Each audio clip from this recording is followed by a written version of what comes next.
नमस्कार मो प्रीतिश किचन को स्वागत करुच्ची। मु आज पनीर टिक्का रेसिपी शेयर करी। चलतु देखने पनीर टिक्का पाई कौन कौन सामग्री दरकार।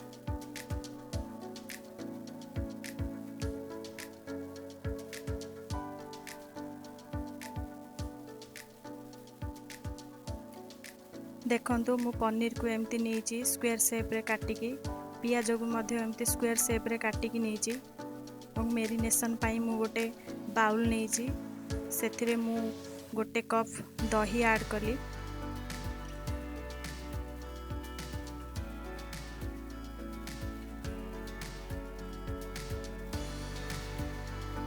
सेथिरे मु गोटे चामच हळदी गुंड ऐड कली।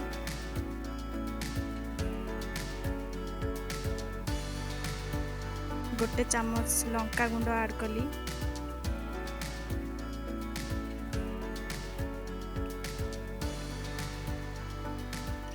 गोटे चामच जीरा पाउडर ऐड कली। गोटे चामच धनिया पाउडर ऐड कली। स्वाद अनुसार लूण ऐड कली। आधा चामच जुआणी ऐड कली एवं गोटे चामच अदा रसुण पेस्ट ऐड कली। शेषरे मु 2 चामच बेसन को ऐड कली। चलतु ए सब को भलरे मिक्स करिबा।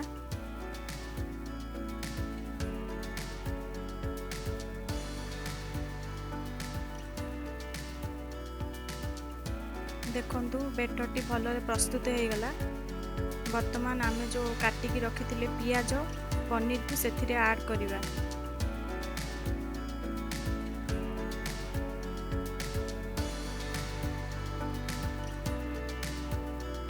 भलरे मिक्स करि नेबा।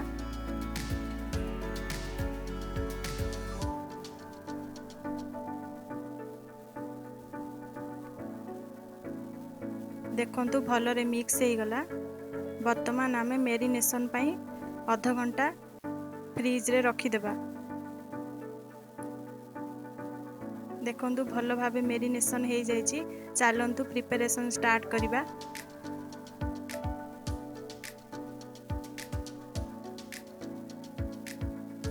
मु एमती स्क्वायर नेछि पनीर एवं पियाज को सजेगी रखिबा पई। तापरे मु तावारे फ्राए करिवि। इजिली यह सुपर मार्केट रे मिली पारिबो।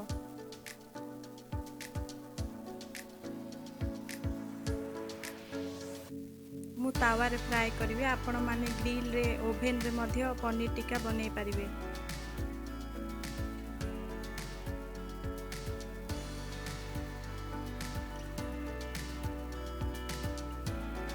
गोटे गोटे पनीर तापरे पियाज आपण पाखरे कैप्सिकम थिले मध्य आपण ऐड करि परिबे। देखंतु आमे बहुत भल भाबरे यह सजेगी रखी देले। देखंतु तावा गरम हो गला। सेथिरे आमे पनीर टिक्का फ्राए करिबा।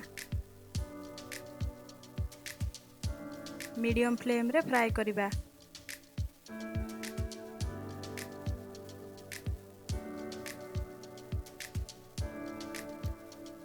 आपण माने इवनिंग स्नैक्स रे खाई परिबे पनीर टिक्का घरे बनेकी।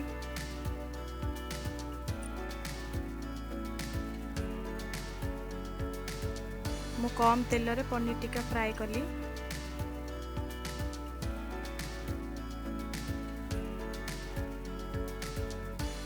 मात्र 2-3 मिनिट रे यह प्रस्तुति हो जिवो।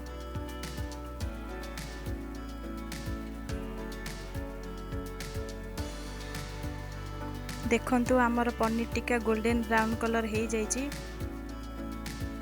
प्रस्तुति हो गला आमर गरम गरम पनीर टिक्का।